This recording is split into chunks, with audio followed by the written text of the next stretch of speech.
Então, hoje vamos trazer um ponto sobre a parte de princípios no trabalho, e o ponto é cultivo de trabalho significativo e relações significativas. Parece um bocado balelas, não? Achas que parece aquelas dicas para ter sucesso? Olha, parece-me algo de senso comum, que é cultivo de trabalho significativo e relações significativas.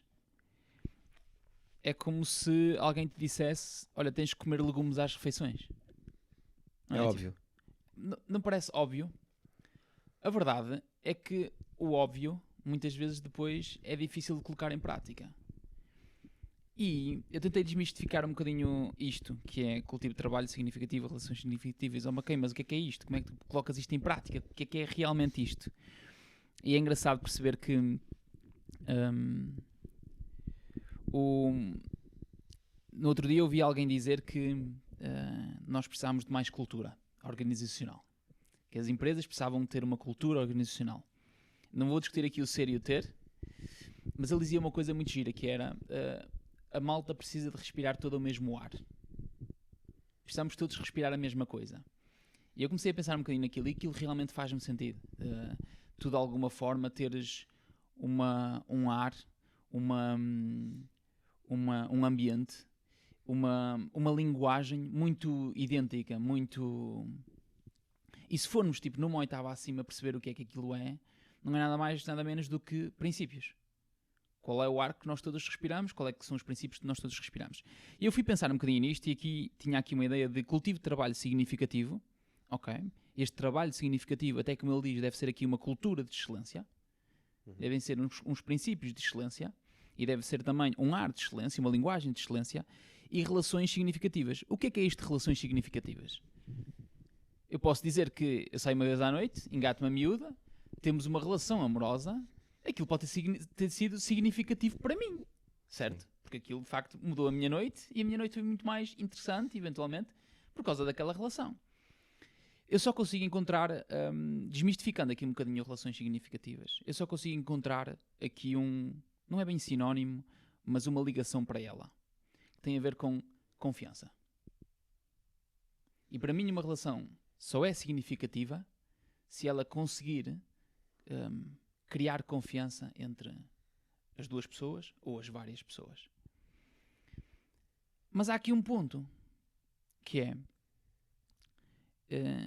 se nós hoje em dia dizemos que temos uma relação profissional, temos uma relação pessoal, temos uma relação, temos várias relações, não é? Temos na nossa empresa ou nas nossas vidas profissionais, nós temos uma relação profissional e nas nossas vidas pessoais nós temos uma relação pessoal. Para tu criares confiança, tu precisas de ter relações genuínas. E agora? Porquê é que eu digo que isto é balelas? Porque isto é tão óbvio que nos faz pensar, então como é que tu crias essas relações genuínas? Se essas relações genuínas te trazem confiança e por consequência essas relações de confiança trazem-te relações significativas, como é que tu aplicas isto? Eu acho que este é que é o verdadeiro, este é que é o ponto mais tricky da coisa. Como é que implementas? Como é Como é que que tornas isto implementas? real? Como é que tornas Como isso é real? que contratas uma pessoa e de repente passas a ter uma relação significativa com ela? Aplicando em termos de trabalho. Exatamente. Sim, Como é que sais à noite com uma pessoa e passas a ter uma relação significativa com ela? sim. É assim, em relação a aqui duas coisas. Eu acho que o ponto-chave aqui, eu não queria ir já direto ao ponto-chave. Vamos primeiro à parte do sair à noite e ser significativo. O próprio significativo é assim, há a noção romântica da coisa. E eu acho que no romantismo, e ainda bem que deste o exemplo de um engate à noite ou de uma one night stand como exemplo, porque no romantismo, muitas vezes, historicamente, está associada a noção de que eu sinto isto, mas não é fundamental que a outra pessoa sinta isto. Consegues associar isto à ideia de romântico?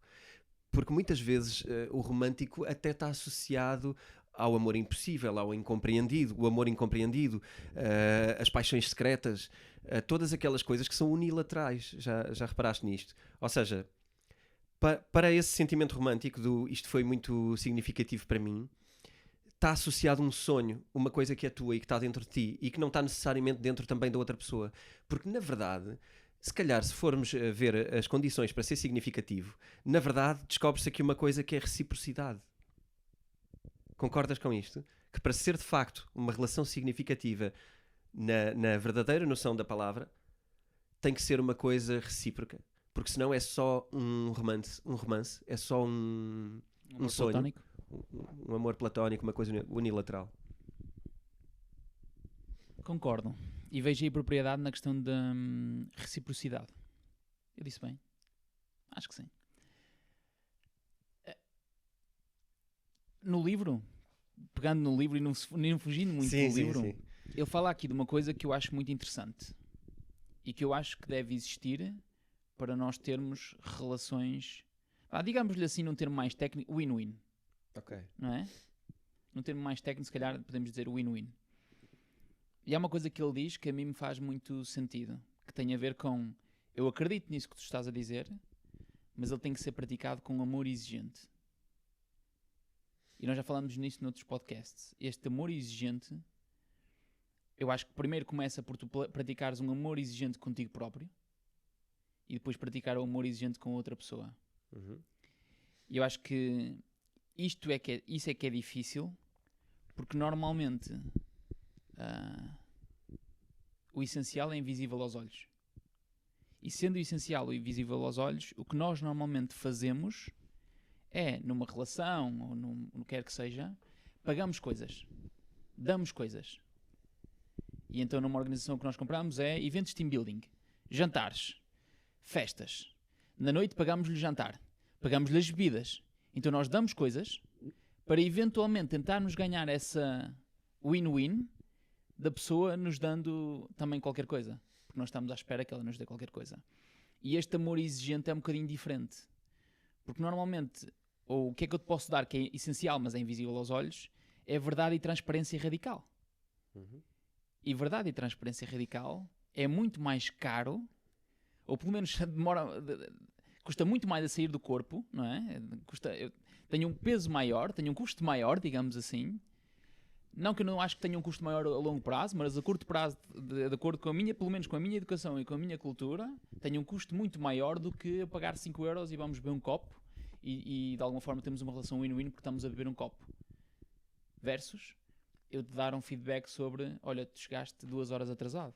Íamos beber um copo e tu chegaste 2 horas atrasado.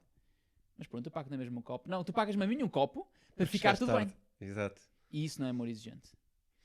E estou a dizer se tu ficaste de facto chateado por ele ter chegado atrasado. Okay? Isso é só um exemplo, é uma metáfora da coisa. E há aqui depois uma parte estranha que tem a ver com se tu queres ter esse tipo de relações, será ou não, porque isto são princípios de trabalho, será ou não depois o teu trabalho também uma família? E qual é depois a família que de facto tu tens? É a tua família biológica ou a tua família /trabalho que tu criaste? E na minha opinião torna-se aqui diferente praticar amor exigente nestas duas áreas, quanto na verdade praticas... Eu acho que tu não praticas amor exigente, na minha opinião, acho que tu não praticas normalmente, ou nós não praticamos normalmente, ou eu pelo menos não pratico normalmente amor exigente com a minha família biológica, quanto mais com a minha família profissional. Porque existem níveis diferentes. E, sendo o essencial invisível aos olhos, como é que tu praticas este amor exigente? Como é que tu praticas este amor transparente? E as expectativas era a palavra que eu há pouco não queria trazer logo, porque acho que é muito forte para isto. As relações e as expectativas. Eu acho que a relação significativa é também quando ambos os interlocutores conseguem compreender a expectativa que podem ou devem ter sobre a outra pessoa. No fundo, o que é que eu conto ou o que é que eu espero de ti? Sim, porque se tu esperas a coisa errada, então tu também não estás...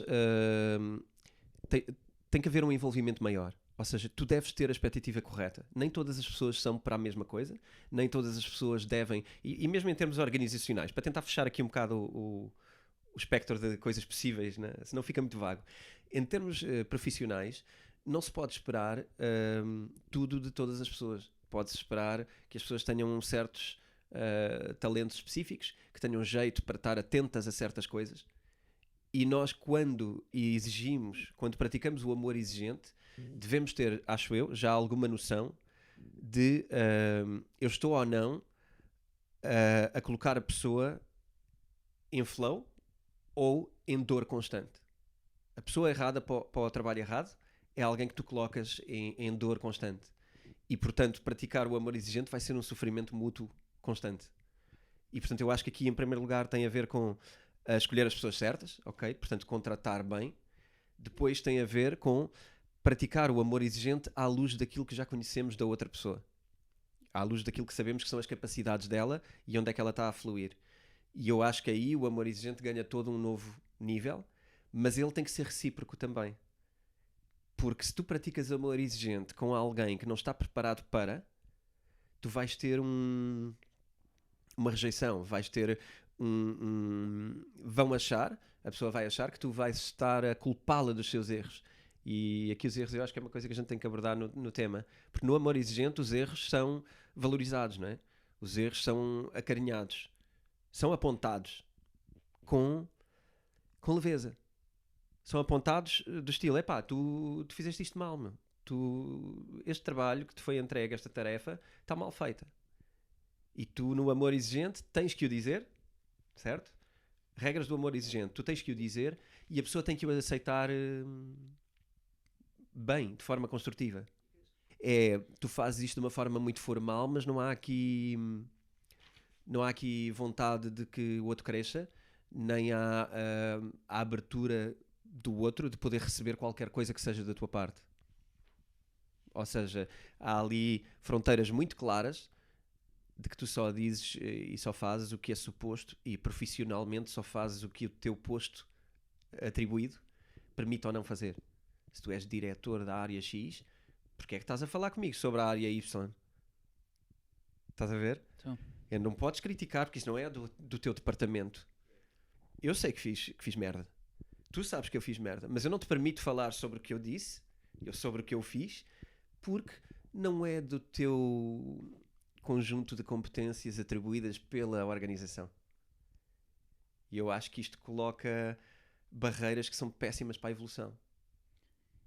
Existe um trecho num outro princípio, também de trabalho, mas mais à frente, se calhar vamos falar sobre isto no outro podcast, e que eu gostava de trazer aqui porque eu acho que faz muito sentido e eu gostava de colocar depois também aqui um subprincípio deste princípio que nós estamos a falar hoje.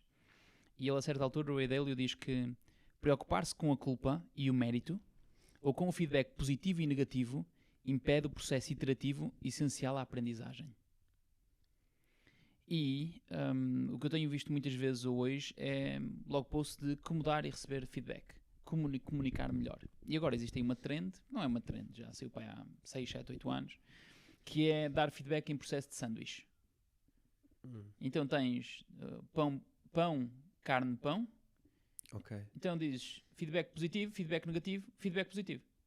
E então ali o feedback negativo é mascarado entre dois feedbacks positivos e a coisa corre bem porque tu começas bem e acabas bem. Pelo meio metes lá a chamuça, pumba, mas aquilo até E parece que estás a dar colinho. E parece que estou a dar colinho. E de facto, aquilo que estavas a dizer é isto, que é, isto impede o crescimento e impede a aprendizagem. E eu gostava de trazer agora aqui o subprincípio, que é o 2.1. O 2 é aquilo que nós estamos a falar hoje, cultivo de trabalho significativo e relações significativas. E o 2.1 é, seja leal à missão em comum e não a alguém que está a operar de modo inconsistente com a mesma. O que é que isto quer dizer? Este 2.1 é uma das principais razões pelas quais eu utilizo princípios na minha vida. Que é, se eu tenho ou se eu estou num caso de impasse, como é que eu vou tomar uma decisão? E normalmente, este leal à missão tem muitas vezes a ver com, olha, tu és meu irmão e trabalhamos os dois juntos. És meu irmão, ou meu primo, ou uma coisa qualquer. E trabalhamos os dois juntos. Mas se de facto tu fores inconsistente à missão e inconsistente aos nossos princípios, não sou eu que te despeço. São os princípios. Então no final do dia, nós vamos ter essa conversa, mas não vou ser eu que te vou despedir. É uma causa e efeito de, olha, estes são os nossos princípios. Estás ou não a ser inconsistente? Verdade e transparência radicais. Estás ou não a ser inconsistente? E depois nós, por fatos, conseguimos perceber se a pessoa está ou não. motivada para aquilo, ou se está ou não, ou se tem factos ou não para animar aquilo. E a decisão toma-se. Mas repara, nem sou eu a tomar a decisão, nem é outra pessoa. É algo muito maior do que nós. E tem a ver com, não gosto muito desta palavra, ele utiliza missão, seja leal à missão. Sim. Eu gosto mais de seja leal às intenções das pessoas. Mas de facto, o modo inconsistente é esse. O modo inconsistente é não estás alinhado com os princípios. O modo consistente é estás alinhado com os princípios. E eu aqui tenho que dar o braço a torcer, e eu aqui sou mecânico e automático como o Ray Dalio. É ou não é. Está a ouvir uma música de uma banda pop rock muito, muito mainstream talvez, e muito clichê, que são os 1975, que vão atuar no próximo ano aqui, e eles no primeiro track de um dos álbuns falam lá do nosso ecossistema ambiental. Não sei porque é que eu estou a trazer isto, mas acho que vai trazer algum valor. E eles lá dizem que aqui não há grey zone. Ou é ou não é. Em termos de planeta, é a ideia. Um bocado, se calhar, o claimer do Bloco de Esquerda, que é não há planeta B, acho que é o Bloco de Esquerda, mas é um bocado isso. Que não há, é 0 ou 1. Não há aqui uma alternativa. E eu aqui concordo plenamente com este exemplo, que é, não há aqui grey zone. Ou é ou não é. Eu aqui sou um mecânico. Sim. E o mecânico ajuda-me, em caso de impasse, normalmente, tem a ver com deixar as pessoas ir e fazer com que as pessoas vão fazer outras coisas que realmente sejam mais próximas daquilo que elas querem animar e relativamente às suas intenções ou aos princípios.